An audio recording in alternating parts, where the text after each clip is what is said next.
বন্ধুদের সাথে কোথাও যাওয়া মানে প্রতিটা মুহূর্তই আনন্দের। এই যে যেমন বিল দেওয়ার সময় যার কাছে যা আছে বাইর কর, বিল দিতে হবে। তো এরকম প্রতিটা মুহূর্তেই আনন্দের থাকে বন্ধুদের সাথে কোথাও গেলে। আর আমরা চলে এসেছি কাচ্চিবাই, কাচ্চি খাওয়ার জন্য। আর আমরা যে ডিশটা অর্ডার করছি এটার মধ্যে ছিল কাচ্চি, জালি কাবাব আর একটা বাদাম শরবত। তো আমাদের কাছে সব কিছুই ভালো লাগছে। আমরা আসছি রাত্রেবেলা। আমরা বর্তমান কাচ্চিবাইয়ের যে ব্রাঞ্চে আছি এটা হচ্ছে কোনাবাড়িতে, গাজীপুর কোনাবাড়ি।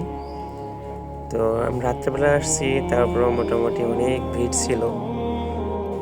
আমরা খাওয়া দাওয়া করে সবাই যার যার মতো আমরা ফটোশ্যুট করলাম, সবাই পিক তুললো।